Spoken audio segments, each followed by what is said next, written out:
Hello. In this class, we are going to investigate the spine and check in with our spinal arrangement, how our spine is stacked with your pelvis, your chest, and your head.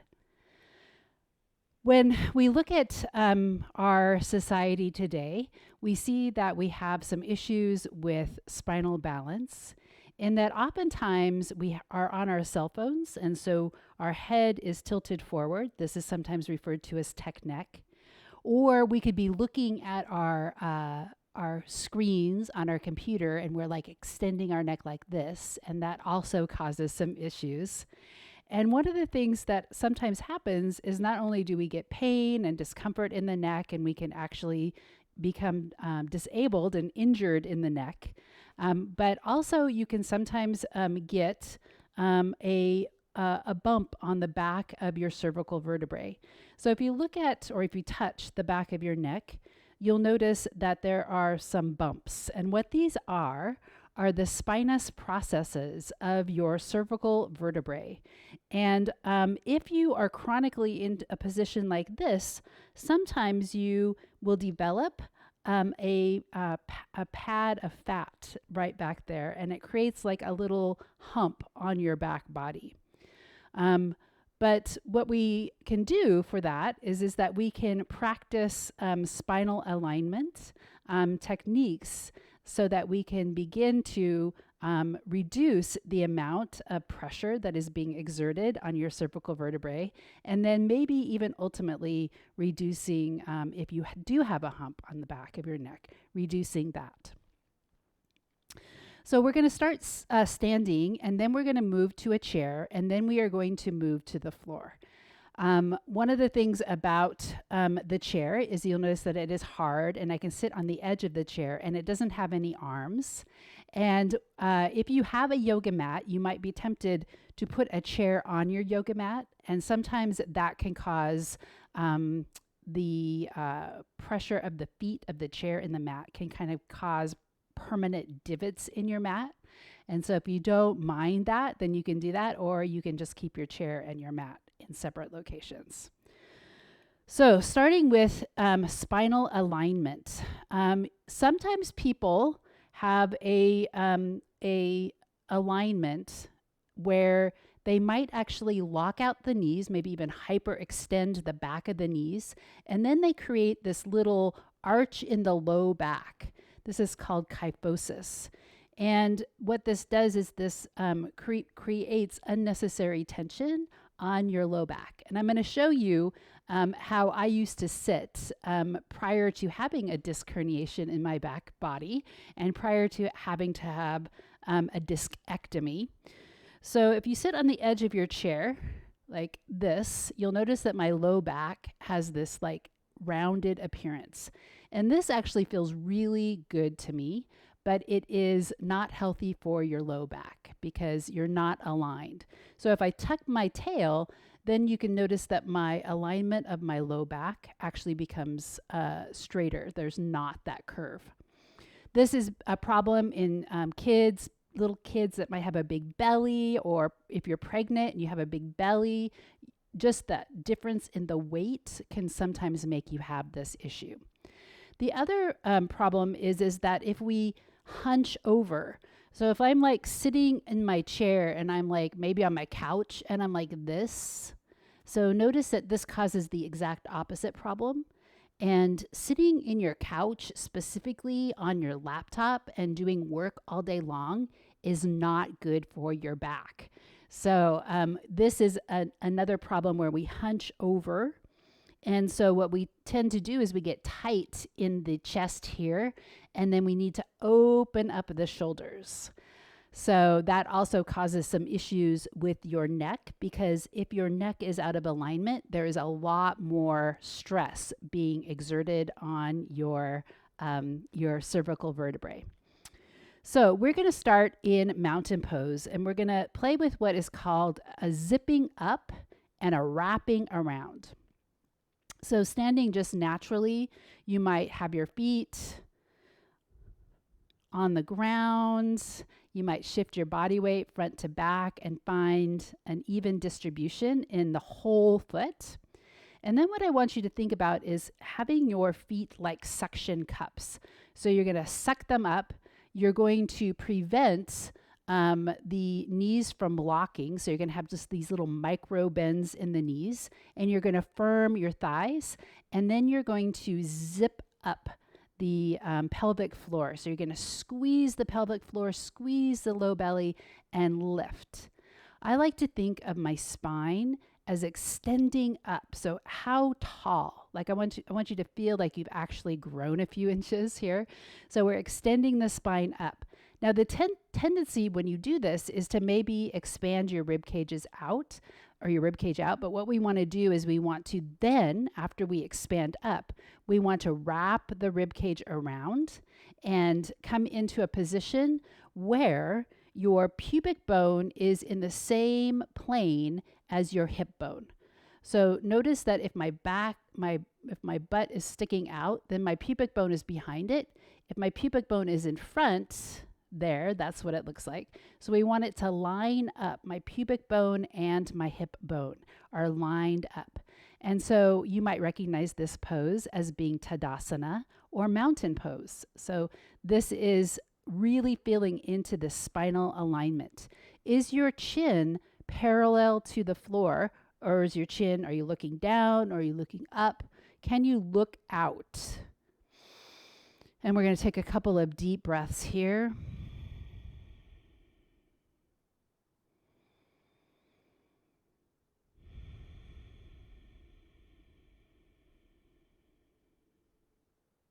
Okay. So, spinal alignment is super important in your yoga practice. Now, we are going to play with moving off spinal alignment just so that we can get some mobility in the spine. So you could do this standing. Sometimes we do it also seated on the floor, but I'm going to sit in a chair. And this is a practice which is referred to as spinal undulations. This is a practice in my other course called NIA, N-I-A, which is spinal undulations, side to side, chest isolations. Sometimes we do this in yoga class. And this just feels super good. And remember that you want to tuck your tail under. You don't want to overarch your low back. So sitting on the edge with your feet on the floor, I should back up a little bit. Feet on the floor. And I'm just feeling into side to side mobility. And I have my low belly engaged and my neck long.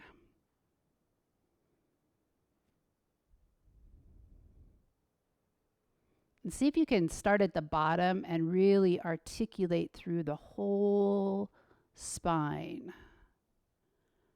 And you might notice that, like for me, it's my neck. My neck is like, oh, it's tight. It doesn't quite want to flow with the rest of the spine. Thinking about how fish move, how snakes slither, how reptiles like lizards move across the ground. This is how they do it. And then bringing it back to center. So spinal rolls. We're going to spread our feet nice and wide. And I'm going to think about rolling my body front to back. And you can do a small version of this, or you can do a bigger version of it. So just maybe start out small, and then if it feels okay, then you can do a larger version of it.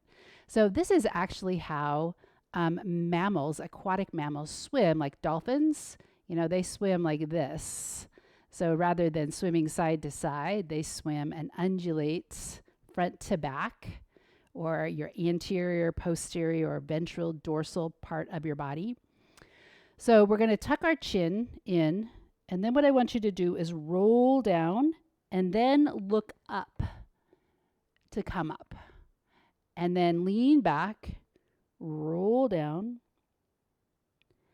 and look up to come up.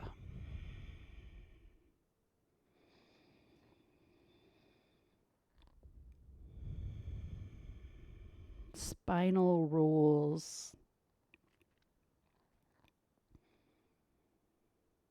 And in here, in this one, we are arching our spine. So you're going to feel that low back arch, the low back arch.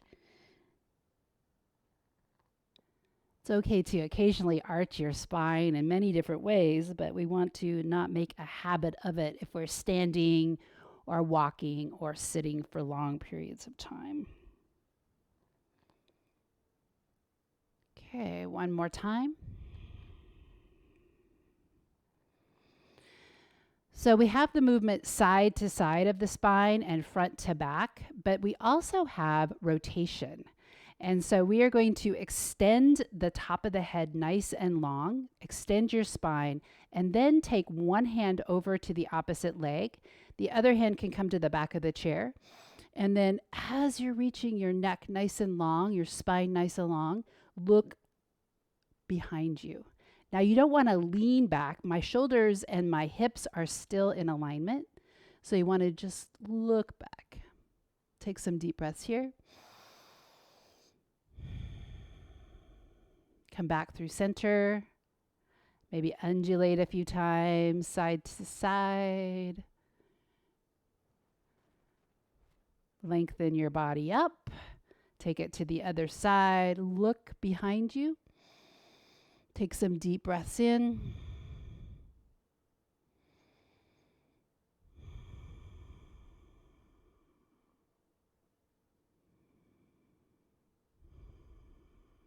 Bring it back to center and maybe undulate spinal isolations, chest isolations. And then we are going to come to the floor.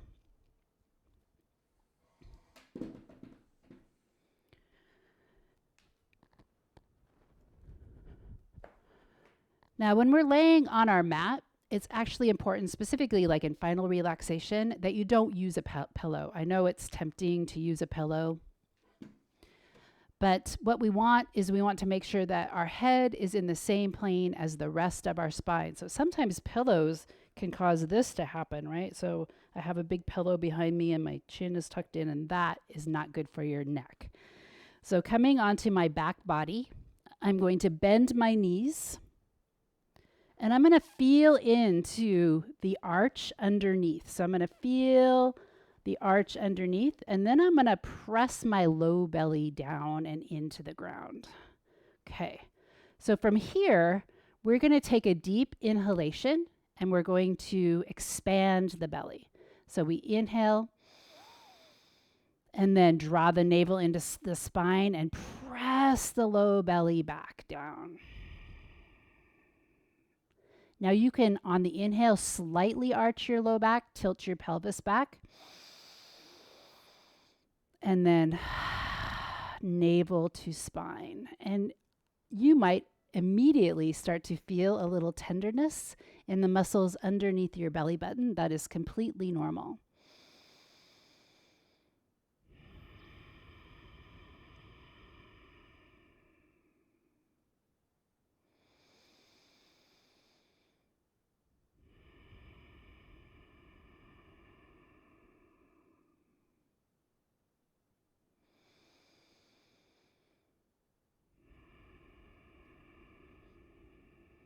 Okay, now staying with your low belly on the floor, we're going to bring our feet up. And I want your knees to stay stacked over your ankles. You can point your feet. You could press your hands down into the ground. So what we're going to do here is a little Pilates move. If this does not work for you, you could just stay with that breath that we were just doing and pressing the low belly down. So we're going to drop one foot down. Keep the low belly pressed down. It's like a little heel tap. Press the other foot down. Heel tap. And you'll notice that it's a little bit more difficult as you bring your leg down to keep that low belly engaged. So keep breathing with this.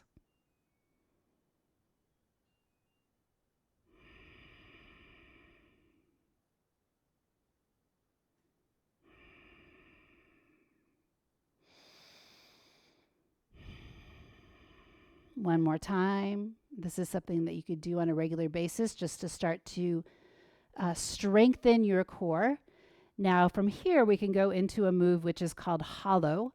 So we could extend the legs and bring the arms up by the sides of the body. And you want to hold it here, squeezing the low belly down. Maybe you can bring your legs out. Maybe that's available to you. Maybe you can even bring your arms up over your head and breathe. And as soon as you start to feel that low belly and the back starting to come off the floor and the low belly not being able to engage, you want to come out of the pose back to here.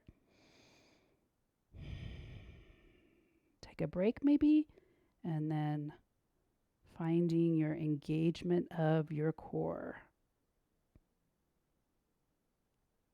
Take a deep breath in. Let's draw those knees into the chest. And just for one final thing that we're going to do is we'll do some knee circles. So you can bring your hands to the tops of your knees and circle the knees around in one direction. And you'll notice that if your fingertips are on the tops of your knees, that this also moves the arms.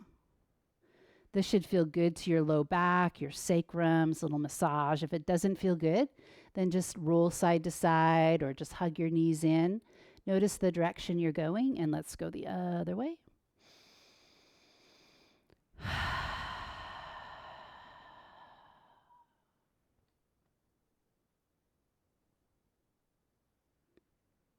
One more time. You could grab the backs of your legs and roll front to back, staying off of your neck and your head.